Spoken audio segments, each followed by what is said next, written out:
অভিনেত্রী অঞ্জনা সংকটাপন্ন, হাসপাতালে পরিবারের সবাই। বঙ্গবন্ধু শেখ মুজিব মেডিকেল বিশ্ববিদ্যালয়ে জড়ো হয়েছেন অঞ্জনার পরিবারের সদস্যরা। ছেলে নিশাত মনি কাঁদছেন, মেয়ে ফারজানা রহমানের বর কামরুল ইসলাম রিপন ছোটাছুটি করছেন। হয়তো খুলে ফেলতে হবে অভিনেত্রী অঞ্জনার ভেন্টিলেশন। গতকাল ১ জানুয়ারি বুধবার রাতে অভিনেত্রী অঞ্জনাকে বিএসএমইউ এর আইসিইউতে নেওয়া হয়।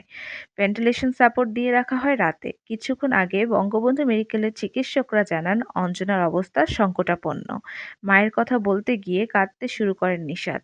তিনি বলেন, আম্মুর অবস্থা খুবই ক্রিটিক্যাল। ডাক্তাররা বলে দিয়েছেন এখন আর কিছুই করার নেই। এই মুহূর্তে স্রষ্টার কৃপা ছাড়া আমাদের কিছুই করার নাই। হঠাৎ অসুস্থ হয়ে পড়লে গত ২৪ নভেম্বর অঞ্জনাকে রাজধানীর একটি বেসরকারি হাসপাতালে ভর্তি করা হয়। গতকাল পর্যন্ত তিনি সেখানকার সিসিইউতে ছিলেন। আশানুরূপ উন্নতি না হওয়ায় হাসপাতাল বদলে তাকে বঙ্গবন্ধু মেডিকেলে নেওয়া হয়। জানা গেছে, প্রায় ১৫ দিন ধরে অসুস্থ ছিলেন অঞ্জনা। জ্বর এমন পর্যায়ে পৌঁছায় যে ওষুধেও কাজ হচ্ছিল না।